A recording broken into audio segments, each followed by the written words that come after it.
sal baie dankie sê vir almal wat gekom het vandag. Ek glo dat dit vir die kinders van Didi baie vertroostend is om te sien dat hulle gekom het om saam met hulle hierdie oomblik te wees. Dit is my gebed dat die Here ook vir ons deur sy woord sal vertroos en dat ons werklik in hom vrede sal vind. Kom ons bid saam.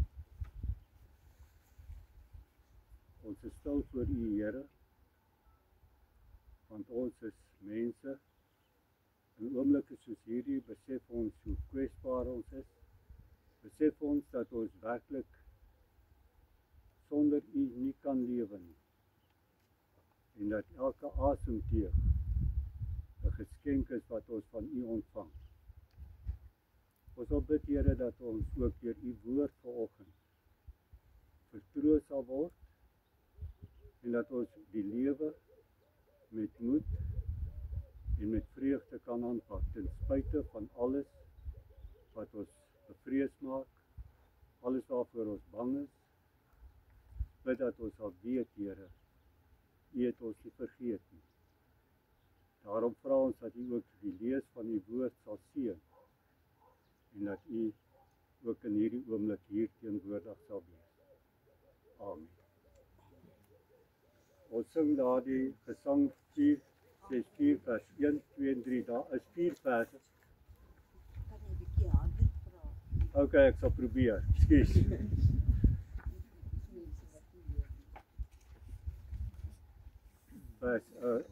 Julle sal sien daar is ekskuus.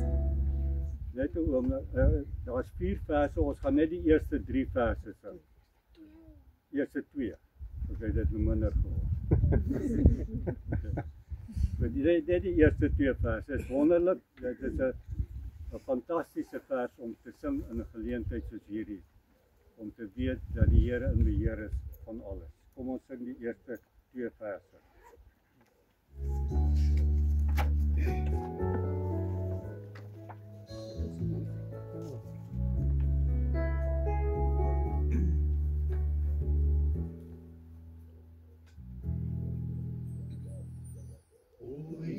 My God, as ek hierdie wonder en al die werke elke dag aanskou, die son en maan, die allersterre wolke, hoe dit so onderhou, dan moet ek my Redder en my God, hoe groot is U, hoe groot is U, wanneer die hele skepping in dit saam. O heerlijk Heer, die grote God.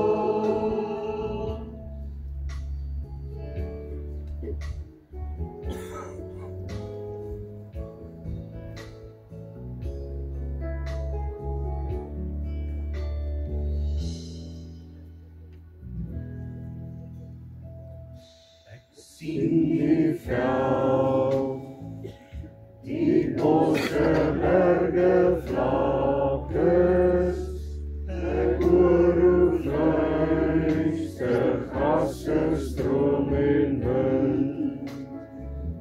O Heer, die son, verklein, vergroot vir alles, en die sorg dag na dag vir my.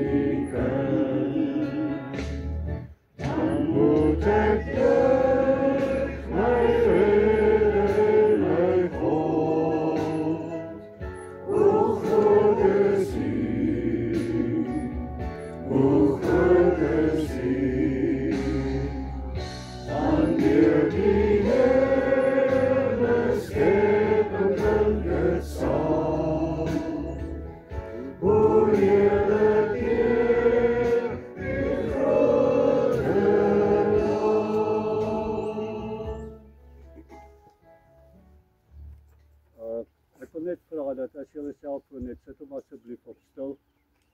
Ons sal graag na die woord van die Here wil luister, so dit is maar net 'n versoek dat u seker maak dat u nie dalk in hierdie tyd 'n oproep kry nie. Dan wil ek namens twee mense net ons meegevoel oordra. My broer Johan, hy het gesê hy dink baie aan julle. Hulle het 'n besondere verhouding, jou ma en jou pa gehad. En nou ook my skoonsis Letty. Sy het ook gevra en gesê dat sy graag hier sou wees, maar dit is nie altyd moontlik nie. Ek wil ook net iets sê, heeltemal iets anders. Ek het die voorreg hierso om hierdie se Bybel te gebruik. Dit is eintlik iets waaroor ek moet sê, 'n belydenis moet maak. Maar ek weet nie of u bewus is daarvan, u kan die Bybel in die selfoon hê, die hele Bybel. Jy kan 'n YouVersion is die applikasie wat jy kan aflaai en jy kan daar in die Bybel kry in enige taal in die wêreld. En wat gebeur het is omdat ek nou uit my selfoon gebruik het, ek vergeet om my Bybel saam te bring. En daarom het ek die voorreg om vanoggend haar Bybel te gebruik. Ons vind die woord van die Here vandag in Romeine 8 vers 31. Ek hoop ek praat nou hard genoeg, ek sal probeer onthou. Daar in Romeine 8 vers 31 sê Paulus, wat is nou ons gevolgtrekking oor al hierdie dinge? Dis oor al die dinge wat hy geskryf het tot dusver in die brief Romeine. Dit, God is vir ons. Wie kan teen ons wees? Hy het sy eie seun nie gespaar nie, maar hom oorgelewer om ons almal te red. Sal hy ons dan nie al die ander dinge saam met hom skenk nie? Wie kan die uitverkorenes van God aankla? God self spreek hulle vry. Wie kan ons veroordeel? Christus Jesus het gesterf. Meer as dit, hy is uit die dood opgewek. Hy sit aan die regterhand van God. Hy pleit vir ons. Wie kan ons van die liefde van Christus skei? Lyding of benoudheid of vervolging, honger of naaktheid, gevaar of swaard. Daar staan immers geskrywe, dit is oor die dood, dit is oor u dat die dood ons dag vir dag bedreig, dat ons so slagskape behandel word. Maar in al hierdie dinge is ons meer as oorwinnaars, deur hom wat ons liefhet. Hiervan is ek oortuig, geen dood of lewe, of engele, of bose magte, of teenswoordige, of toekomstige dinge, of kragte, of hoogte, of diepte, of enigiets anders in die skepping, kan ons skei van die liefde van God, die liefde wat daar is in Christus Jesus nie. Op 'n dag soos hierdie is dit altyd hartseer. Want wanneer die dood intree, is dit die beëindiging van 'n verhouding. In 'n sekere sin leef ons uit die verhoudings wat ons met mekaar het. En as hierdie verhouding verbreek, vir alle verhouding van 'n geliefde, is dit soos 'n stuk wat uit jou hart uit geruk word. Is daar 'n leegheid? Is daar 'n gemis? Nou sien ek hier in die gedeelte en wat die kinders ook geskryf het, van die blydskap en die dankbaarheid wat die in hulle lewe gebring het. Maar juis daardie dankbaarheid maak die verlies soveel groter. Juis omdat ons so dankbaar is ons baie keer ook baie meer hartseer, want dit is die gat wat in ons hart gelos is, soveel groter. En dit is die verskriklike van die dood, want dit beëindig hierdie verhouding wat ons gehad het. Dit is finaal. Nou kom ons en ons lees in hierdie gedeelte dat Paulus eintlik vir ons sê, maar ons kan met blydskap lewe. Ons kan met vreugde in hierdie lewe ten spyte van so leegheid in ons harte. ten spyte daarvan dat ons voel die wêreld wil om ons pad gee. En as ons hier lees, dan sê hy, hiervan is ek oortuig, of in die ou vertaling het gestaan, hiervan is ek verseker, dat geen dood of lewe ons kan skei van die liefde van God wat daar in Jesus Christus is. Dis geweldige woorde. Miskien sê ons in ons hart, ja, Paulus kon dit gesê het, want hy was 'n baie goeie mens gewees. Hy het baie groot dele van die Nuwe Testament geskryf. Hy was 'n gelowige, groot gelowige. Maar dan moet ons net 'n bietjie kyk na Paulus, en dan sal ons sien, maar hy besef dit ten volle. En hy sê, daar is twee dinge, twee sake wat ons lewe bedreig. Die een is die vrees vir veroordeling. Ons is bang vir mense wat ons gaan veroordeel, en sê ons is so en so verkeerd gedoen. Ons is bang vir ons selfveroordeling. En dan is ons bang vir die veroordeling op die gerig van God, die dag as ons hom moet ontmoet. Dit is die een aspek wat hy aanraak. Maar dan praat hy ook oor die angs van die lewe. Die vrees of die angs wat ons het, want ons weet nie wat net nog gaan gebeur nie. Ons is bang vir dat ons kan dalk die boodskap kry dat ons kanker het, of ons kan bang wees dat ons kinders iets oorgekom het, of miskien ons wat ouer is, ons is bang, wat gaan gebeur as my maat wegval? Wat gaan môre gebeur as ek nie meer vir myself kan sorg nie? Daar is angs van die lewe wat elkeen van ons beleef op een of ander manier. Nou kom Paulus en hy sê, hy is verseker dat die vrees vir die gerig en die angs van die lewe kan ons nie skei van Christus nie. En soos ek gesê het, ons kan sê dat hy miskien nou, omdat hy baie goeie gelowige is, daarom kon hy dit met sekerheid sê. Maar as ons na Paulus se lewe kyk, dan sien ons, hy was baie bewus van sy eie sonde. Ons sien dat hy telke male daaroor skryf, dat hy die kerk van Jesus Christus vervolg het. Dat hy teen Christus beklei het.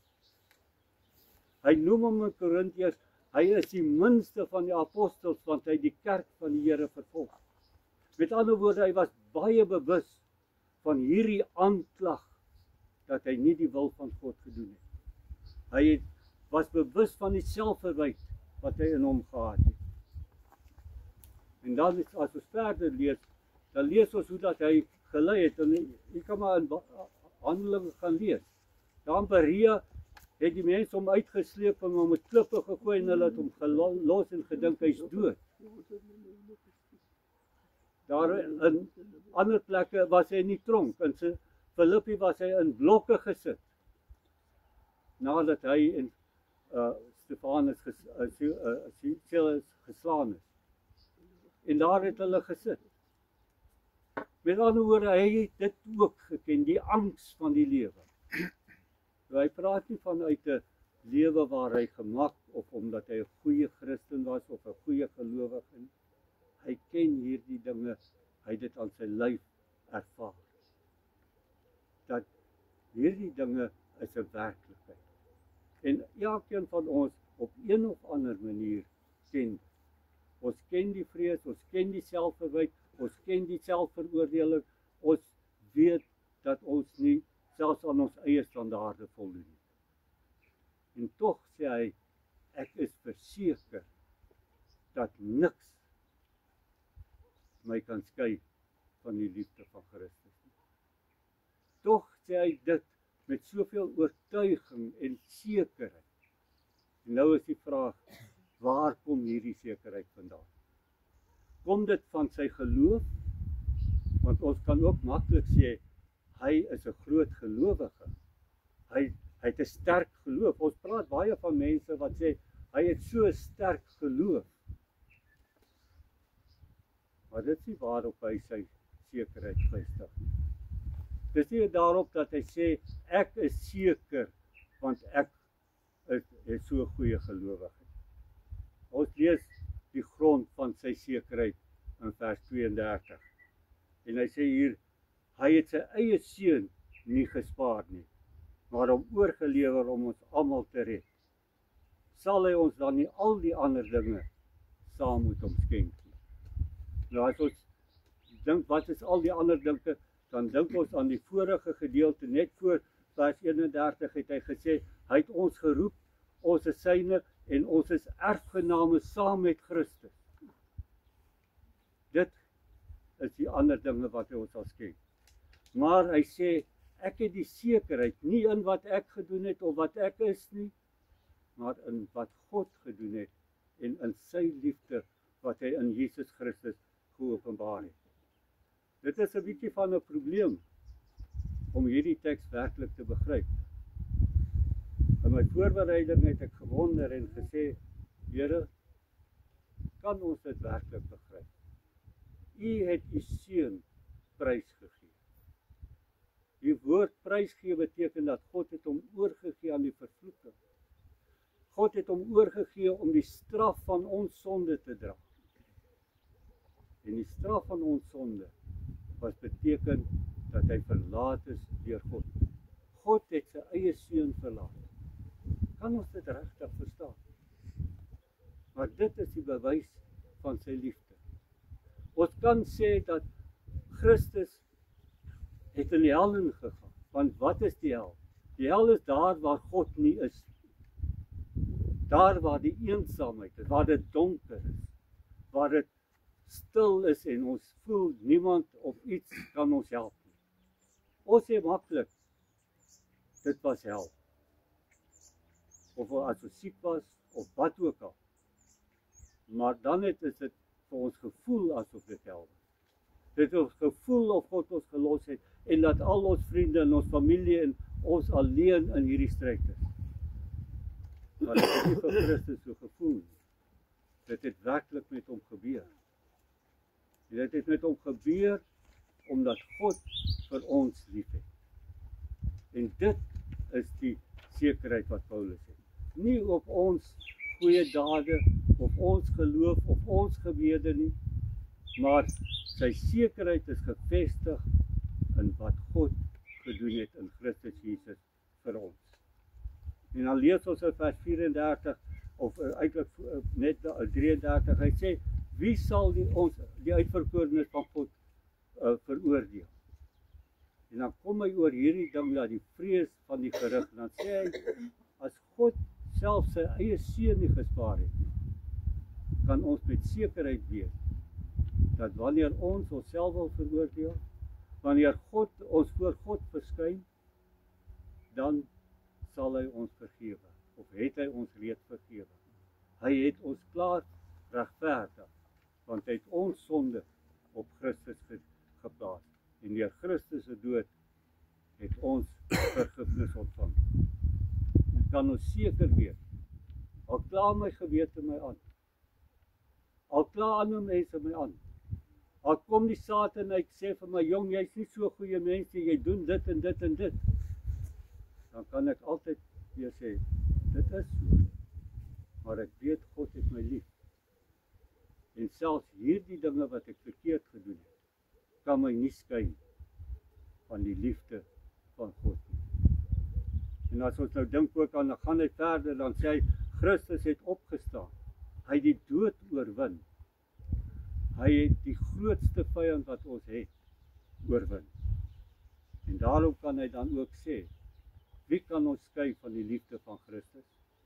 Lyding of benoudheid, swaar kry, al hierdie dinge wat in ons lewe kom, kan ons nie skei van die liefde van Christus.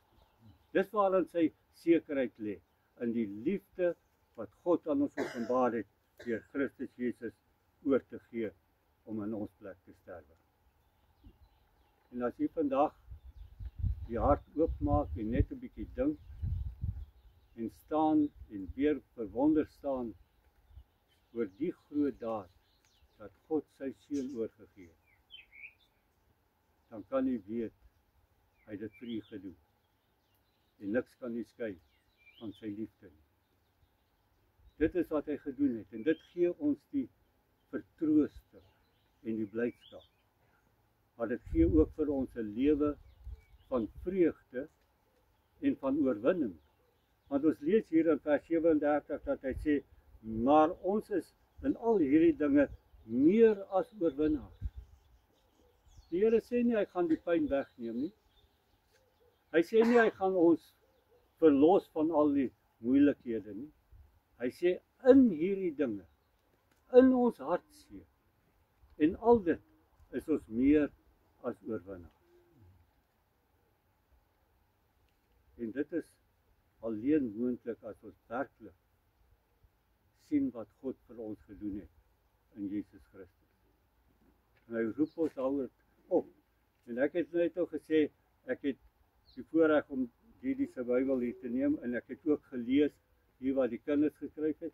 En ek dink dit is wat ek in haar lewe gesien het, persoonlik, maar dit is ook dit wat ek hier in die Bybel gesien het, ook wat die kinders geskryf het. Hulle het hierdie oorwinning gesien van die hartseer en die pyn en sy tog ten spyte daarvan met vreugde gelewe, positief gelewe. Omdat sy vir Christus geken het, omdat sy verseker was dat geen dood, geen siekte, geen hartseer haar kan skei van die liefde van Christus. En dit gee vir ons ook die moontlikheid om so te kan lewe as oorwinnaars. En ek kan nie anders as om te dink aan Psalm 23 vers 6 wat sê, hy dek vir my 'n tafel voor my vyande. Wie is my vyande? Die vrees om veroordeel te word. Die vrees dat ander mense sleg van my gaan praat. Die vrees dat ek eendag voor die gerig van God gaan staan. Al hierdie vyande. En dan die vrees van die lewe. Die angs dat ek iets verskrikliks kan oorkom. Hy sê vir my, voor al hierdie vyande, dek God vir my 'n tafel. Maak hy my lewe 'n fees. Gister het Johan gesê, ons gedenk die lewe. En dis die lewe. Wanneer jy kan fees vier te midde van jou hartseer en pyn. Omdat jy weet, niks kan jou skei van die liefde van Christus. En dit is my gebed dat die Here werklik vir ons ook so sal vertroos en so sal versterk dat ons elke dag oorwinnend kan lewe en werklik met vreugde kan lewe. Ons gaan nou luister as u my vir ons voorlees Gesang 582 vers 1, 3 en 5. Daar sal meer musiek, maar wat vir my besonder is van daardie gedeelte is juist dit bevestig die boodskap wat die Here vir ons gee. En ek wil net die aandag daarop wys. In die een vers staan daar, gaan pyn en lyding soms bo my verstand. Weet ek, U hou onwrikbaar nog my hand. En dan ook die laaste vers. Dood, wie sou skrik? Graf, wat sou my laat weet? My toekoms is gewis, want Jesus leef. Kom ons luister dan.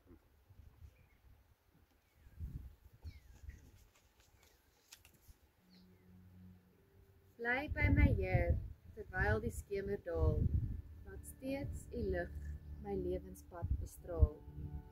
Daar is geen ander hulp of troos vir my, hulp van die hulpelose, bly my by. U wat ons nooit verlaat nie, goeie Heer, weet om met swakke mense te verkeer. Gaan pyn en lyding soms bo my verstand, weet ek U hou onwrikbaar nog my hand. Gou daag die lig, die nuwe aarde bly, van alle sonde, dood en smarte vry. Dood, wie sou skrik? Graf, wat sou my laat beef? My toekoms is gewis, want Jesus leef. Kom ons bid saam. Here Jesus, U leef. God ons Vader, ons staan verwonder oor U liefde. Dat U selfs U eie seun nie gespaar het nie, maar hom oorgegee ter wille van ons. Ons bevryheid van ons skuldgevoelens, ons bevryheid van die vrees van die gerig,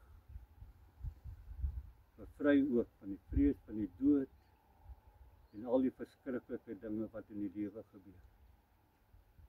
Dankie Here dat ons weer uit hierdie liefde kan leef as oorwinnaars. En ons bid dat hierdie boodskap van U ons sal vertroos elke dag, ook in die toekoms, ook wanneer ons dink aan die verlies en die hartseer en die leekol in ons hart, dat ons altyd sal weet, U het ons lief en dat U ons nooit sal los nie. Niks kan ons skei van U liefde nie. Daarvoor wil ons U loof en prys. Amen. Ek wil net aan U die brief lees hierso, die familiebrief. Dankie vir 'n ma, skoonma en ouma wat elkeen van ons sonder enige voorwaardes lief gehad het. Dankie dat ons te alle tye kon ervaar dat ons ma se eerste belang in die lewe was en dat ma altyd tyd gehad het vir ons. Dankie dat ma ons pa met oorgawe lief gehad het en 'n totale toegewyde lewensvaart vir hom was, deur goeie en swaar tye. Dankie vir die besondere voorbeeld van liefde en vreugde, sterkte, dapperheid, genade en vrede, wysheid en humor. Ons was waarlik bevoorreg. Ons gaan nou vir Hein vra om net kortliks woord van dank van huldebereik te bring.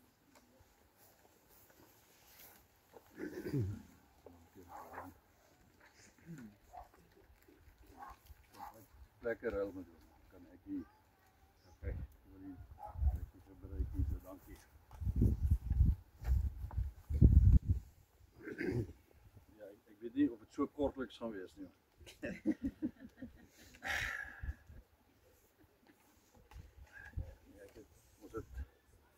Ons het baie op ons harte. En dit is 'n bietjie moeiliker as wat ek gedink het. So ek vra om verskoning as ek met tye 'n bietjie swaar kry.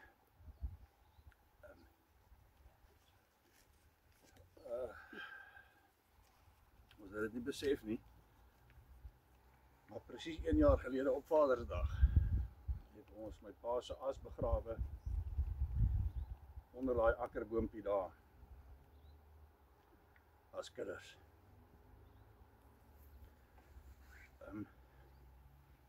So dit is nogal nie spesifiek so beplan die datums uit die aard van die saak nie, maar dit is nogal eintlik baie spesiaal dat dit so is. Ja, en voor ek vir my ma praat, wil ek vir Lientjie Tielman dankie sê. Lientjie, ek weet jy doen die bedankings, maar ek is seker jy het nie jouself op die lysie nie. So ek wil net namens ons kinders almal, en ons kleinkinders, net dankie sê. Vir absoluut alles wat julle twee gedoen het. Tielman, vir die plek wat jy hierso vir hulle gegee het, dit was vir hulle 'n tweede huis. Die feit dat my pa gesê het, die helfte van sy as moet hier begrawe word en die ander helfte op emigrasie, dink ek, sê alles. Ek weet nie hoe ons vir jou kan dankie sê nie. Jy het 'n groot ding gedoen vir ons, en vir my ma en my pa. So, groot dankie. Lientjie, en jou bystand en betrokkenheid, maar veral in haar laaste tyd wat sy onseker was, jy was absoluut net 'n anker. As jy met haar praat, dan as sy net weet, jy is in beheer en jy is naby en jy weet wat aangaan, dan was sy veilig. Ons weet ook nie hoe ons vir jou moet dankie sê vir dit nie. Ja, die res van die bedankings gaan ek vir jou los. Ja, so, ja, nee, ons is definitief weer met gemengde gevoelens vandag. Ons het 'n groot gat in ons hart. Baie mooi gesê. Ons is met groot dankbaarheid hierso, want ons het regtig iemand spesiaals in ons lewe gehad. Maar dit maak die hartseer groot. Laat dit weg is vir ons. Ons het 'n groot verligting in ons harte ook, dat sy weg is, want dit was vir haar swaar die laaste tyd. En ons het saam met haar gebid, dat dit kan gebeur. In die manier hoe sy dinge ook hanteer het, met haar sin vir humor, het sy vir Lientjie op 'n stadium gevra, maar weet ons nie waar die knoppie is nie. Dat dit asseblief gedruk kan word, sy is reg om te gaan en by pa te wees. So ons is regtig dankbaar en verlig dat sy kon gaan en nie meer swaar kry nie. Maar dit is 'n groot verlies vir ons. Dit is 'n groot gat. Persoonlik vir my, om hier te staan vandag, is tegelyk 'n baie groot voorreg. Om oor iemand soos my ma te kan praat, maar dit is ook 'n swaar las. Is maklik om mooi goed en goeie goed te kan sê oor iemand soos sy. Dit is baie maklik. Maar dit is ook swaar om al die regte goed te kan sê en te kan sê wat ons in ons harte het daaroor. En 'n begrafnis is nou die tyd dat mense mooi goed oor mense sê en oor hulle lewens sê. En ek staan baie keer by begrafnisse en ek dink maar ek wens mense kon hierdie nou vir die mense gesê voor hulle dood is, want dit is mos nou eintlik waardevol om dit te kan doen. Nou ons was op 'n manier baie bevoorreg dat ons 2 jaar terug, net so 'n bietjie meer as 2 jaar terug, op ma se verjaarsdag, pa het nog gelewe en albei van hulle was nog springlewendig. Absoluut 100% springlewendig.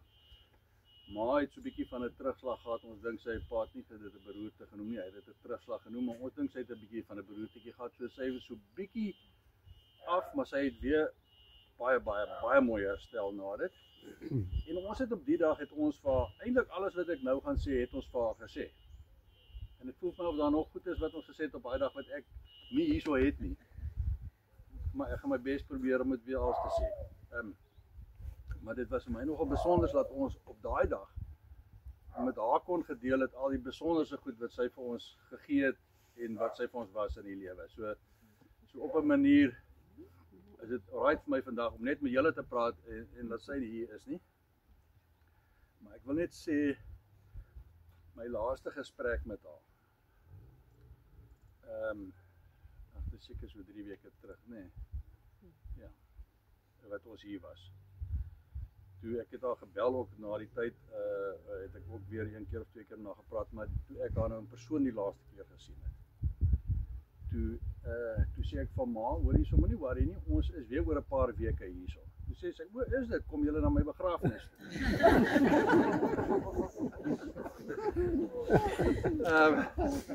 Toe sê ek, ja, ek sê, gaan maar daar wees.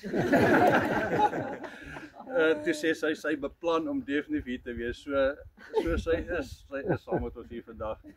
En ek hoop sy kan alles hoor wat ons sê, maar ons gaan dit sommer net met julle deel, wat in ons harte is. En dit wat ek deel vandag, weet ek sê namens ons kinders, namens die skoonkinders, namens die kleinkinders almal. As daar iets is wat ek nie sê nie, vra ek om verskoning. En julle kan julle hande opsteek ook om deel te neem as julle iets wou bydra. Maar ek glo alles wat ons met julle gaan deel is ook wat julle van haar ervaar het as familie, as vriende, ou vriende, jong vriende. Ek is baie seker julle van dit wat ons gaan praat oor het julle definitief in haar gesien en ervaar. So voor ek al oor haar begin praat nou, die laaste dingetjie wat ek wil sê is dat my nalating wat ek het van haar is dat in my hele lewe 63 jaar gelede toe ek gebore is tot vandag toe het ek nie een negatiewe ervaring gehad oor my ma, met my ma, saam met my ma nie. Nie een. Nie 'n enkele negatiewe herinnering wat ek het nie. Wat ek dink 'n fenominale nalatenskap is en ek dink dit sê ontsettend baie oor ja, dis nie omdat ek so goed was nie. Dit kan ek julle beloof. Dit was omdat sy so spesiaal was.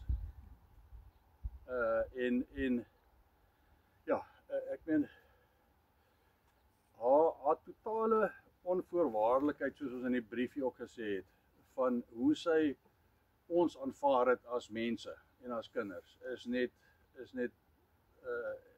ek dink absoluut ongelooflik. Daar was geen prestasie nodig wat jy moes gelewer het vir haar om okay te wees met jou nie. Geen. Sy was nooit teleurgesteld met jou. Daar was geen verpligting op jou om te moet kom kuier of te moet iets doen of te moet presteer nie. Daar's geen verpligting op jou gewees nie. Jy het nooit skuldig gevoel oor enigiets nie. As kind nie. Jy was altyd goed genoeg. Ongeag wat jou rapport was en of jy die sport kompetisie of toernooi of wedstryd gewen of verloor het en of jy hom ver gewen het of ver verloor het, niks daarvan het saak gemaak nie, jy was goed genoeg. Ten alle tye. Jy het nooit gekritiseerd gevoel, veroordeel gevoel nie. Sy het nooit vir ons gepreek nie. En as sy jou gehelp het of reg gehelp het of berisp het, dan het jy nooit sleg gevoel daaroor of so pampoen gevoel omdat jy reg gehelp is nie. Dit is net die ongelooflikste ervaring. En ek dink kyk, jy het geweet wat sy van jou verwag en wat sy wil hê en hoe jy behoort op te tree. Jy het baie duidelik dit geweet. So dis nie asof daar nie duidelike riglyne was rondom dit nie, inteendeel. Dit was baie duidelik. Dis net hoe sy gereageer het as dinge nie gebeur het soos dit moes nie. En ek dink die opsomming van hierdie hele stukkie oor haar onvoorwaardelikheid is net hoe lekker jy oor jouself gevoel het as jy by haar was. Jy het na 'n goeie mens gevoel, jy het na 'n mens gevoel wat aanvaar is, dit is regtig groot positiewe ervaring gewees saam met haar oor dit. Ja, en net ek kan een keer onthou, ek kan nie onthou dat my ma ooit my geraas het regtig nie, maar ek dink dit het gebeur. Ek is seker dit het Thys Bernard, julle kan help Lientjie, ek is ook seker dat dit moes gebeur het. Jy was die soet een.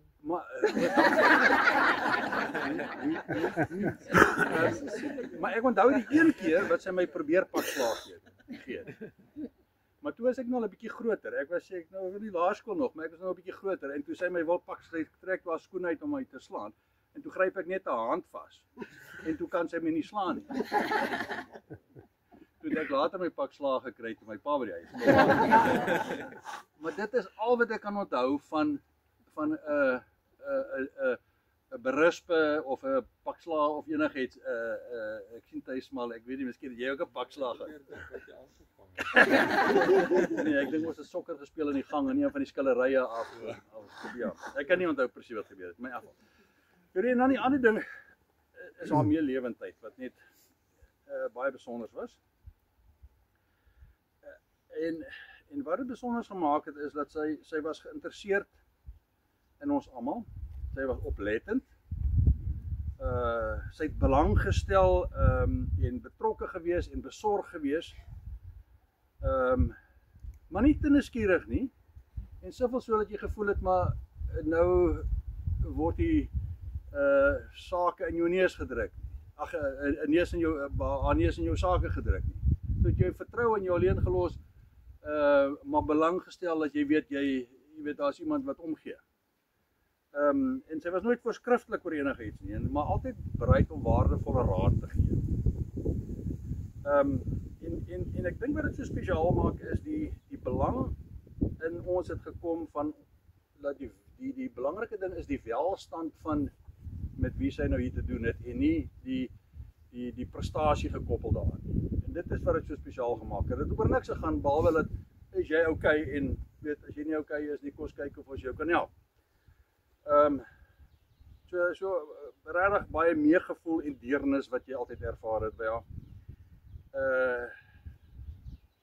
Sy het genadigheid gehad, 'n sagtheid gehad, 'n sagmoedigheid gehad.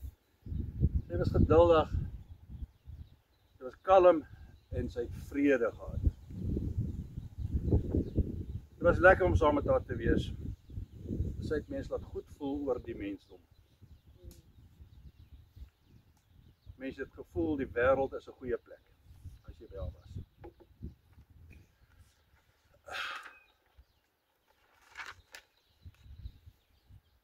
En 'n bietjie oor waardes praat nou.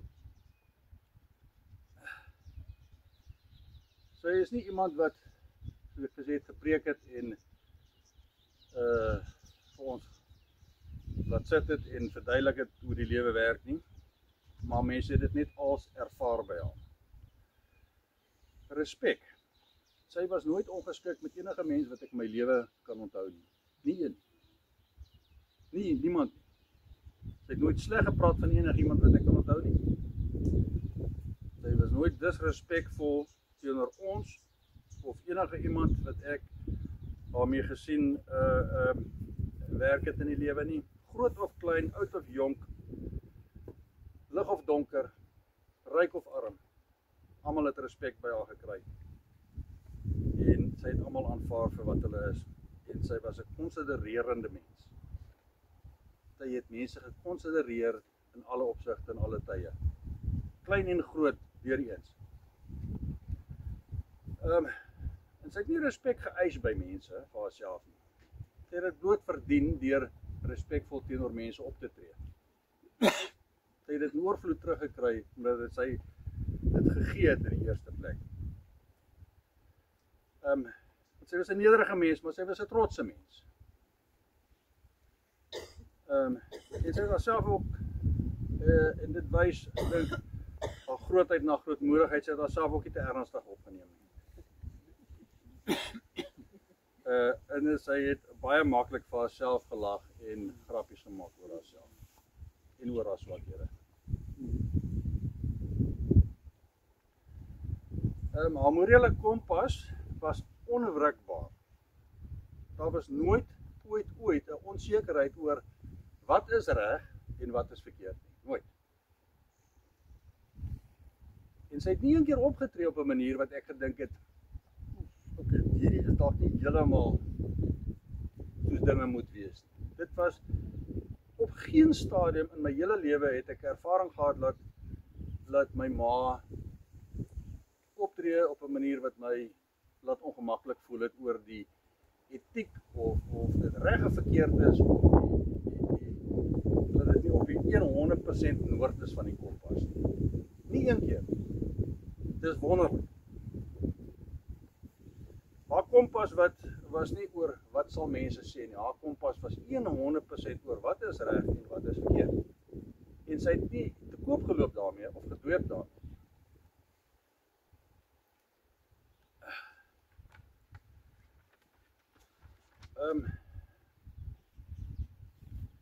Sy was 'n baie slim vrou. Welbelese, sy was interessant om mee om te gaan. Sy was geïnteresseerd in substansiële dinge in die lewe. Sy het diepte gehad, sy het insig gehad, sy het wysheid gehad. Sy het 'n baie belangrike vermoë gehad om onderskeiding te tref tussen wat is die belangrike goed en wat is die onbenulligheidjies in die lewe. Weet hoe belangrik is nou dat die kleuters skoon is. Dis reg, julle kan 'n parkie aand hou, dis oukei. Dit is belangriker dat die kindertjies gelukkig is.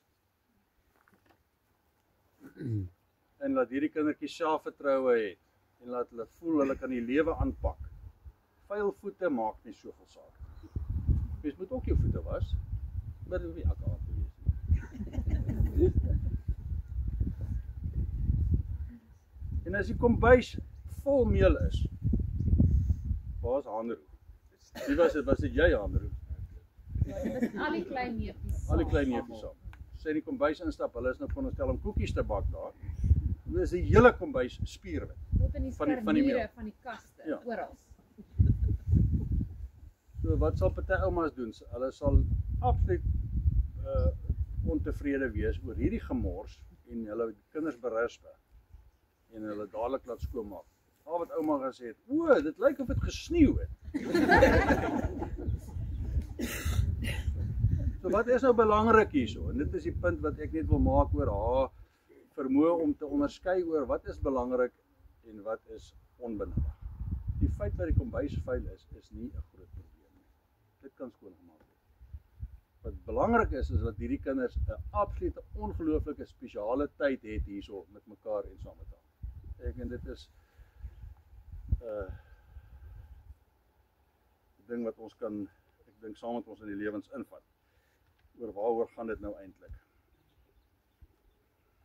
En dan het sy terselfdertyd baie goeie insig gehad in mense en wat sy het 'n baie sinvolle sensitiwiteit gehad oor wat vir ander mense belangrik is. So dis net nie net haar eie skaal van wat is belangrik of nie belangrik nie. Sy het ook in ag geneem en 'n sensitiwiteit gehad wat vir ander mense belangrik is. Nou, en as dit vir ander mense belangrik is om die kombuis skoon te hê, dan sou sy dit in ag geneem. Sy was baie stylvol en grasieus en deftig sonder om grand te wees. Ek kan nie ooit onthou dat my ma nie mooi en goed versorg was en gelyk het nie. Ten alle tye, by die huis ook.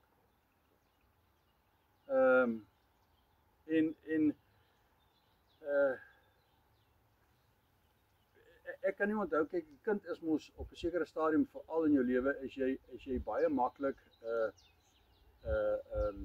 is embarrassed in Afrikaans? Is jy baie maklik skaam vir jou ouers. Ek kan nie onthou dat daar een oomblik in my hele lewe was wat ek nie trots was op my ma nie. Haar optrede, hoe sy gelyk het, hoe sy al gedra het, sommer net alles. So dit is, sy het vir ons, dink ek, 'n baie goeie voorbeeld gewees van goeie smaak. En ons geleer wat is mooi en wat is lelik. Of dit nou musiekkuns, kultuur, klere is, maak nie saak nie.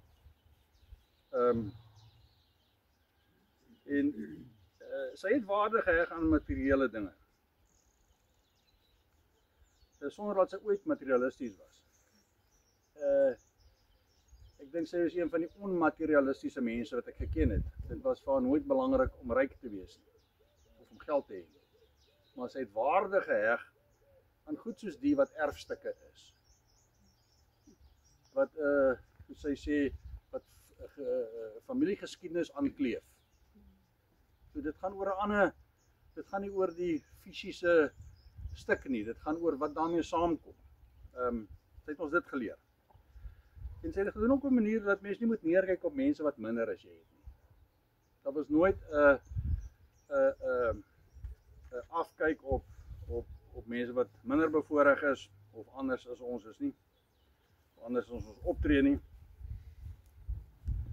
So sy het ons baie geleer oor mooi dinge in die lewe en spesifiek oor die natuur en oor lees.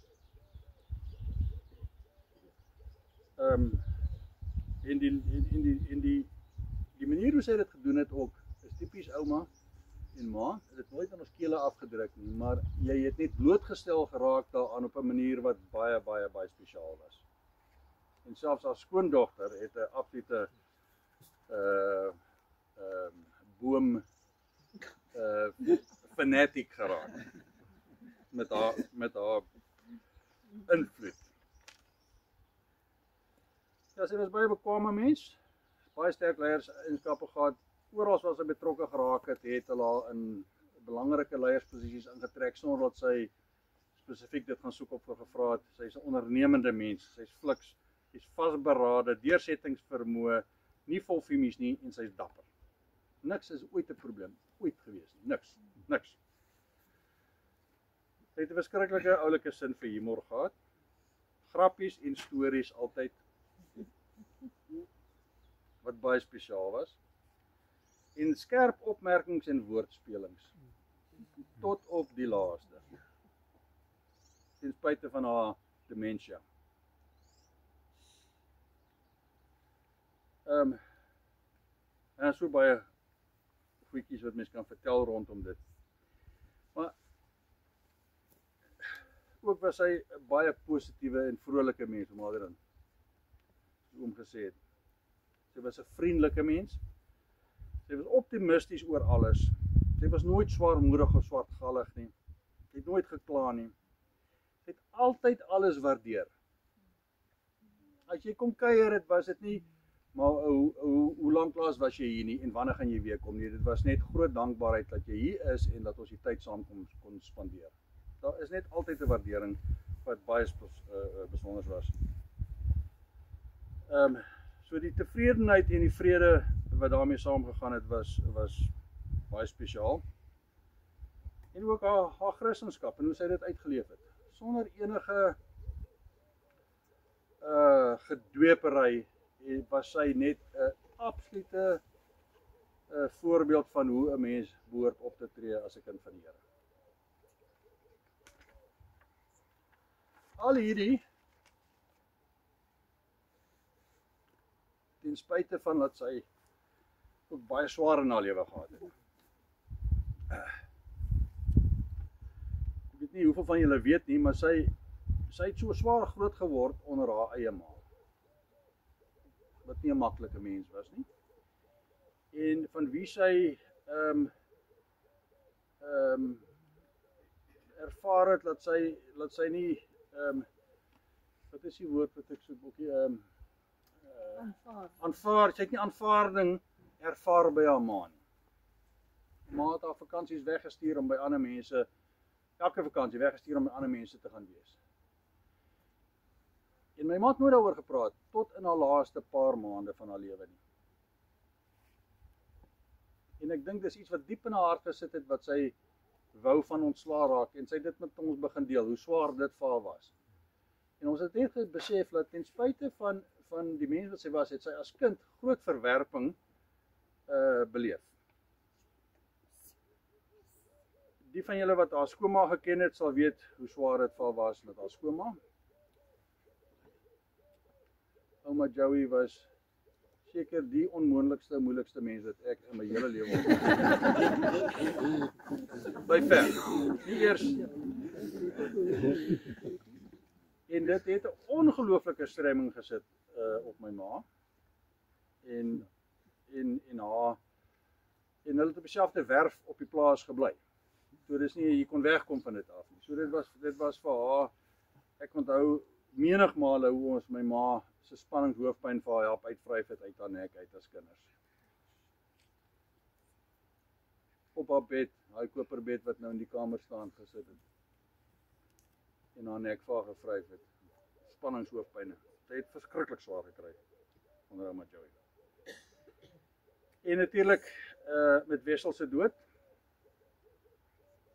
Nou net mense wat kind verloor het sal weet wat dit beteken.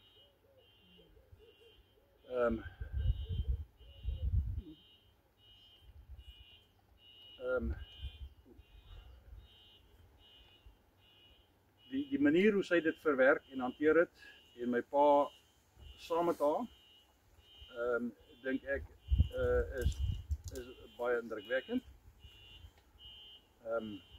Maar dit was 'n baie swaar tyd vir hulle.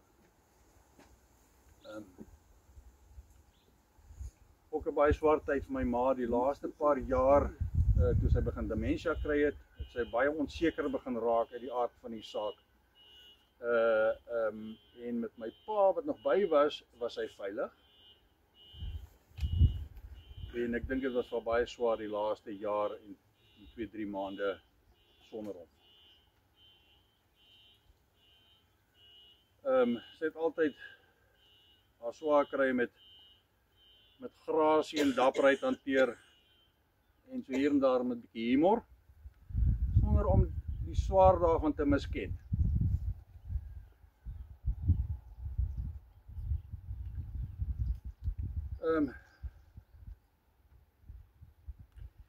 Nou wil ek net 'n bietjie praat oor haar oumaskap. Nou, dit is een van die heel grootste en besonderste goed wat ons by haar gekry het. Toe ons kindertjies nog almal klein was, het ons hulle gereeld vakansietye plaas toe gevat, nie omdat ons ontslaaf wou raak van julle nie, maar omdat julle aangedring het om haar te gaan kuier en omdat ouma julle daar wou gehad het. Nee, sy het ons gebel en gesê, bring asseblief. Ja. Dit was die ongelooflikste ding vir die kinders om op die plaas te gaan wees, saam met ouma en oupa. Ouma was nie die ouma nie. Ouma was ons maatjie. Ons grootmens maatjie. Sy was net so opgewonde soos ons om die dinge te doen wat ons nou gaan doen.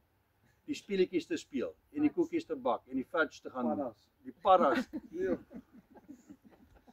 Dit was totale toewyding aan die kinders. Totale toewyding aan die kinders. En ek dink met wat met Wessel gebeur het, het sy ook net, dink ek, nog dieper besef hoe groot waarde dit is om die regte soort van tyd te spandeer met kinders op die regte manier as jy die geleentheid het, en sy het die tyd gemaak daarvoor. Sy het alles gelos, alles. Dit het net oor die kinders gegaan en wat mee saam met hulle gaan doen. Die speletjies, koekies bak, fudge maak, stap in die veld, piknik hou, tennis kyk in die winter, Wimbledon, naaldwerk doen, stories lees, stories vertel, menus maak, kos maak en dit uitdeel, boggle speel. Milkshakes vir die wimpie. Ons vergeet brood sny. Ja. Baba voeltjies red en 'n trou voer. Ja.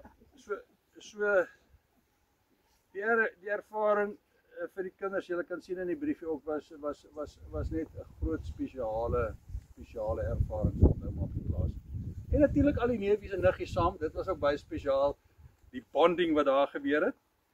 Maar ek dink die feit dat ouma almal so laat voel het, dat almal okay is, het almal selfvertroue gegee, laat lekker voel, en enige iets is reg, almal is okay, en dit is wonderlik. Daar was nie geen reëls nie, maar daar was totale afwesigheid van kwaaiheid. Wonderlik, absoluut wonderlik. Ek het eintlik nie die woorde om dit te beskryf wat ma vir ons kinders gegee het op die plaas dit aan betref nie. En dan ma en pa, ons het 'n baie groot geskenk by hulle gekry. Vir die gelukkige kinderdae wat ons gehad het in 'n gelukkige huis. Ek kan nie onthou dat hulle ooit met mekaar beklei het nie. Daar was hier en daar seker iets waaroor hulle verskil het. Maar pa het altyd die argument gewen. Maar ook baie spesiaal maak, want sy was nie 'n mindere in die verhouding nie. Sy het hom laat weet. So, maar ons het 'n verskriklike gelukkige kinderhuis gehad. Wat wonderlike voorreg is. Wat jy nie besef as jy 'n kind is nie. Dit is maar hoe dit is. Ook 'n groot dankie vir hulle. Hierdie geskenk is ook een van 'n voorbeeld vir ons in hoe mens mekaar gelukkig maak. En hoe mens mekaar ondersteun en lewensmaats is. Maar was absoluut liewe pa op 'n manier wat ek nog nie iemand anders te gesien lief wees het vir haar ma nie. Daar was groot respek en agting tussen hulle. Haar loyaliteit en ondersteuning aan hom was absoluut ongetwyfeld. Totaal toegewyd, sonder om onderdanig te wees. Ek weet nie hoe sy dit reg gekry het nie, maar sy het dit reg gekry. Hulle was absoluut gelyke partye en totale geesgenote en lewensmaats vir mekaar. Ma se hartseer met pa se afsterwe was hartverskeurend. Ons was die naweek hierso. Ons was nie in die hospitaal by pa toe hy dood is nie, maar ons het saam met ma so toe gegaan net na hulle ons laat weet het. Ons hier vanaf gereis en toe. En dit sal my hele lewe lank bybly. Haar hartverskeurdheid toe sy daar by hom kom. En ek dink dit was vir haar baie swaar om te dink dat nou met die lewe aangaan sonder dat ek my lewensmaat saam met my het om dit mee te doen.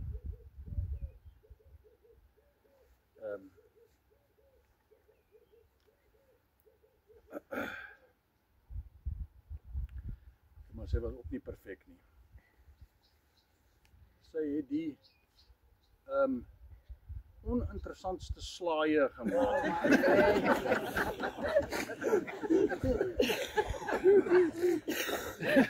As sy aanbied om slaai te maak, as sy is, nee wat, moenie worry nie, ons sal. Wat sy in die slaaie ingegooi het, my wel. Dit was eintlik interessant. Ja, maar dit was nie spesiaal lekker.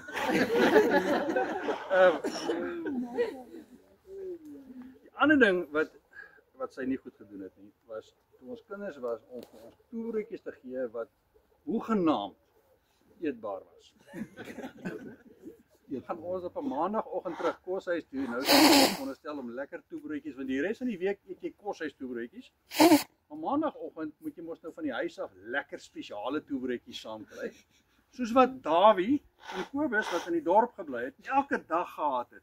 Hulle het die heerlikste vars witbrood gehad met ham en salami en kaas en chutney en ons kom maar aan, net die een dag wat ons wel broodjies van die huis af kan bring is maandagooggende, dan is dit ou breinbrood van die fabriek breinbrood.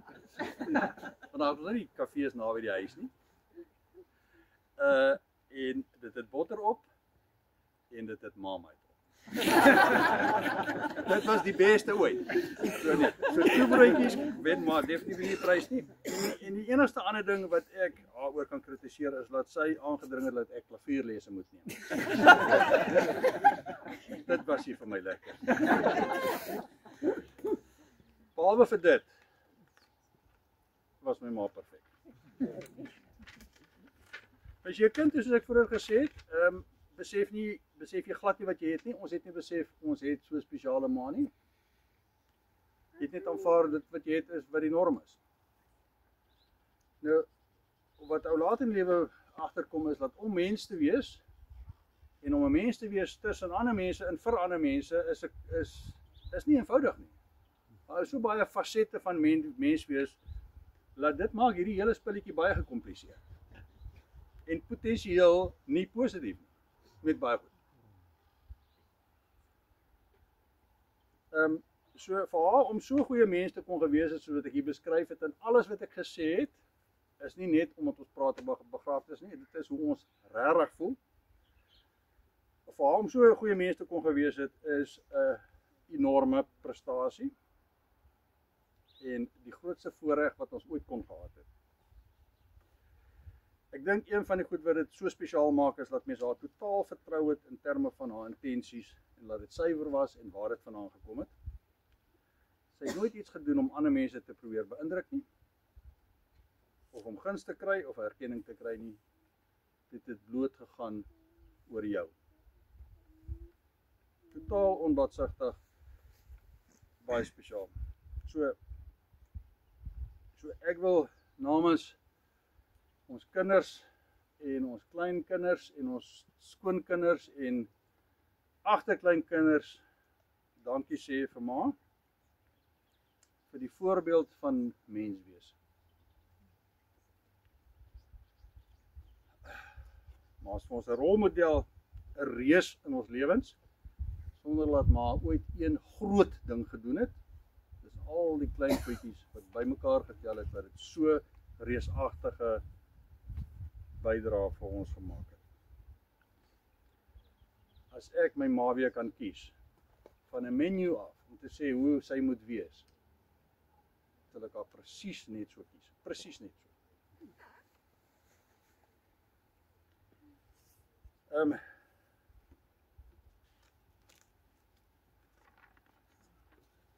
So nou wil ek net in afsluiting,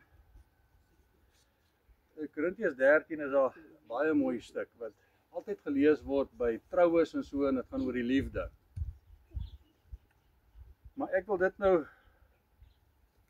nou lees in die konteks van my ma en hoe sy was. En mens kan sê, mens kan die liefde vervang met ma se liefde. Ma se liefde is geduldig, is vriendelik, is nie jaloers nie. Die liefde is nie grootpraterig nie. Ekskuus dat ek net gaan voorbegin. Ma se liefde is geduldig, is vriendelik. Is nie jaloers nie.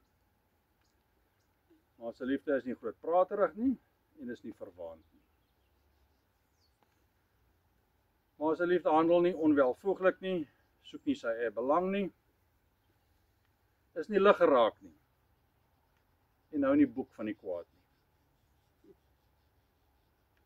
Ma se liefde verbly hom nie oor onreg nie, maar verheug hom oor die waarheid. Ma se liefde bedek alles, glo alles, hoop alles en verdra alles. Dankie. En kan ek net een dingetjie byvoeg wat julle kinders nie sou ervaar het nie. Daar reuse aandeel in die reëling van die Vermont familiefees. En wat jy nou gesê het oor haar oninteressante slaaie en so aan. Sy het geweet wie om te bedreig. En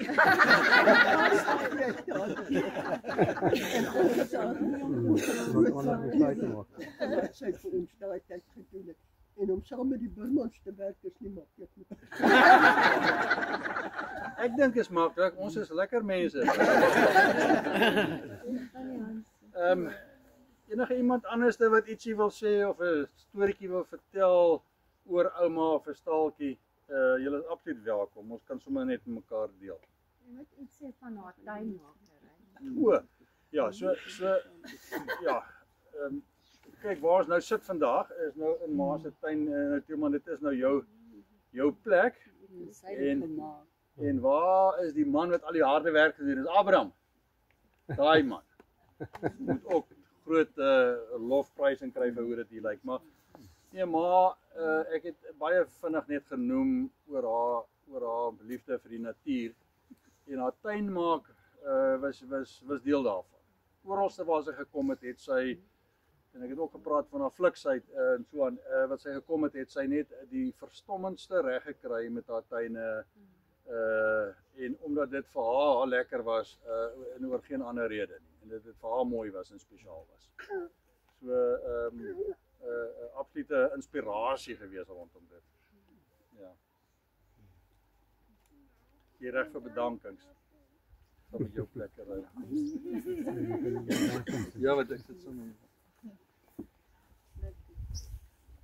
Dankie Adrian. Om te begin met ons boodskap, baie dankie. Dit was my ma en pa se wens dat jy dit doen. En dit is vir ons wonderlik en dit is wonderlik om 'n familielid te hê wat dit doen. En dis nie 'n vreemde dominee en 'n vreemde kerk nie. En ons weet die boodskap wat jy vir ons bring is opreg en jy bedoel dit vir ons. So ons waardeer dit. Baie dankie. En dit was baie waardevol. Mens kan nie sê mooi nie, hoe sê mens, dit is waardevol. En dan, hulle sê mos, it takes a whole village to raise a kid. Nou ek wil sê, dit vat 'n hele gemeenskap om 'n ou mens te versorg. Dit is nie een mens se werk nie. En ek wil dankie sê vir almal wat vir ma versorg het. Ek kan nie alleen nie. Ek is 'n treurige verpleegster en ek moes hande kry en ek het hande gekry en mense gekry. En dankie Riversdal en dankie Rina wat na ma se wonde kom kyk het by die huis. En baie dankie daarvoor. En dan vir vriende, net sê, ek het 2 lysies. Ma het haar eie bedanking geskryf. Dis myne, is ma se. So ek gaan so 'n bietjie spring tussen die 2. Ek gaan my bes doen om dit nou mooi in te vleg by mekaar. En dan die vriende wat haar kom besoek het. Gereeld het aan die einde is dit 'n uitdaging om by ma te gekuier het. Op 'n manier het haar jammer gekry, maar tog ja, het jy vir hulle kom kuier en sy het dit baie waardeer. En julle moes aan mekaar dieselfde stories hoor. Ek dink hier's 'n paar van julle wat ma se stories woord vir woord kan oorvertel. Baie dankie daarvoor. En dan gaan ek nou ma se stukkie lees. Nou skryf ma: dankie aan Tannie Grieta. Okay, ma het nie dit geskryf nie, sy het dit gedikteer aan Debbie. En Debbie het dit oorgeskryf. Sy sê dankie Grieta, Martha, Areta, Marina en Johan wat altyd kom inloer het. Sy het dit geskryf. En vir Ronel, waar is jy Ronel? En dankie Ronel dat jy kom kuier het. Waar's 'n stukkie. Dankie aan ons niggie Ronel vir haar omgee en liefde en haar kuiers. Dis nou van ma.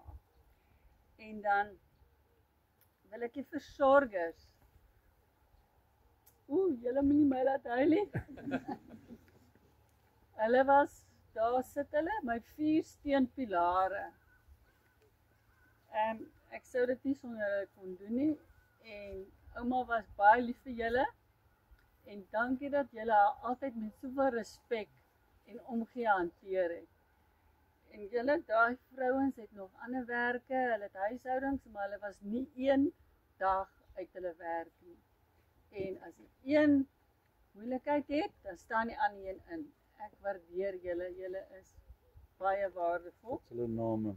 Hulle name is Portia, Debbie, Katie, waar is ons ander een? En Tilly, ons buurvrou Tilly. Ja, Tilly. En ouma, kom ek lees wat sê ouma van julle. Aan almal wat so lekker vir my gewerk het. Veral hulle wat my so goed versorg het. En dan noem sy julle Tilly, Debbie, Portia, Katie. Dis nou ouma se weergawe. En dan Tielman, hy net jou bedank. Okay, ek sal jou later weer bedank. Hy net die gejok het. Okay. En dan my kinders, baie dankie my kinders vir wat julle ook altyd met ouma omkom en vandag self. Baie dankie, waardeer dit. En dan die ander klein kinders. Ouma, ek sê eers by my boeties, my broers en hulle vrouens. Baie dankie dat julle altyd moeite gedoen het om by ma aan te kom. En partykeer moet julle Kersfees opgee en hier by ma kom hou. Baie dankie, waardeer dit baie. Dat ek nie gevoel het ek is alleen in dit nie. Want baie keer hoor jy nog wat mense sê, die ouers is neergesit in die ouerhuis of waar ook al en die kinders gaan net so verby hulle lewens. Maar dankie dat julle nie verby hulle gegaan het nie en vir 3 dae lank jy kom bly het by ma. Baie dankie. Een van julle, ek weet nie wie's dit nie, het die stories wat ma het in die einde opgeskryf het geteken, die prentjies geteken. Baie dankie. Dit wys net dat julle regtig tyd spandeer het by ma, waardeer dit. En dan wat ma gesê het, ma sê, dankie aan al my ander kinders. Sy het, okay, Tielman, ekskuus, het ek een uitgelaat. Ma het vir ons ook gesê dankie. Denkie en Tielman, dankie dat julle so mooi na my om te sien. Sê ma. Okay, en toe sê sy, dankie aan al my ander kinders vir die vreugde wat julle aan my en julle pa besorg het. En kleinkinders, baie dankie dat julle vir ouma altyd by ouma verbygekom het. Dit is, ek dink vir 'n kleinkind om by ouma te kuier. Ek haal my hoed af vir julle dat julle dit gedoen het. En hoe sê Hanro in sy stukkie, hy sê Dankie dat ouma nog liefdevol met my was, al het ouma my nie meer. Al het ouma nie meer geweet nie, sê ek. Dat ouma nog steeds liefdevol opgetree. En dat as Henry was, en dan hy's weggegaan, sê my, wie was daai lang man wat? Maar ja, en dan, okay, wat ouma sê van die kleinkinders, sy sê dankie aan al my kleinkinders vir hulle drukkies en omgee, dit het vir my baie beteken. Een van haar laaste stories wat sy vertel het, is van die kinders se konsert. Dit sy het baie geniet. En dan wil ek net ook aansluit by Hein, by dat ma gestoei het met haar eie ma teen die einde. En hoekom ek het nou 2 redes wil ek dit ophaal. Eerste rede is om te sê, ek haal my hoed af vir my ma, dat sy nie soos haar ma was. Sy het besluit, ek weet nie, ek is eintlik my verstommend, dat sy dit omgekeer het, en so goeie ma vir ons was, alhoewel sy nie 'n voorbeeld van 'n perfekte ma gehad het nie. Ook nie 'n perfekte eggenoot gehad. Sy was ook nie 'n perfekte eggenoot. Ons het 'n fantastiese, liefdevolle oupa gehad. Ek dink dit het ma deurgedra. Dat sy 'n baie besondere pa gehad het, en sy het baie positief oor gepraat oor hom. En die ander gedeelte, hoekom ek nou ophaal, die dat ma met haar ma gestoei het, is om die te vertoon die Here se genade. En Adrian het dit ook opgehaal, die vergewende genade wat die Here het, en die liefde wat hy vir ons as mense het. Maar ek almal kan getuig, die versorgers en haar vriende, sy het vir almal elke keer vertel, haar ma het haar weggestuur vakansies. En dis die waarheid. Tannie Elsa het dit bevestig. En so dit is nie net 'n, partykeer kan 'n kind ons een keer insident gebeur, dan dink hy dit het 50 keer gebeur. Maar dit was nie waar nie. Dit het regtig gebeur. Maar ek dink sy het haar weggestuur dat sy moet gaan Engels en Duits leer. Kyk, ouma, verskoon my, maar as iemand Duits is, jammer. Maar ouma is baie Duits gewees, en wat goed en reg is vir jou, baie belangriker as wat vir jou lekker en vreugdevol is. So sy het ma weggestuur dat sy gaan ander tale leer by ander mense. Ek is heilig vir dit. Maar in elk geval. Maar kom terug na die Here se genade in dit. En ja, ek bedoel nou nie in dit nie, maar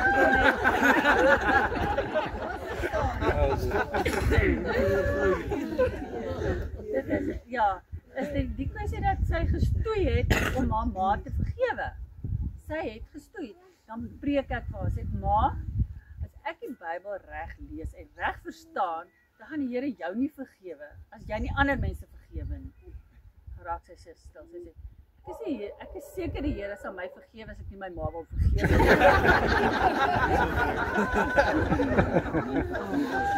En dan dink ek, nee, goed, nou moet ek weer voorbegin. En dan, in elk geval, so het ek nou net, ja, en dit het my gehinder, dit het my regtig gehinder, want dit is nie reg nie, dit is nie reg nie. En, ma het definitief, ek is baie seker daarvan, die doodsengel was 2 keer by haar. Sy het, ek was een middag by haar, kyk, die kan getuig, dat ma het 'n tipe van 'n toeval, ek het die dokter daar gehad, agterna, maar ek kon dit glad nie diagnoseer nie. Dit was nie dit nie, daar goed, dit was niks. En dit net 'n tydjie gevat, toe's ma weer reg.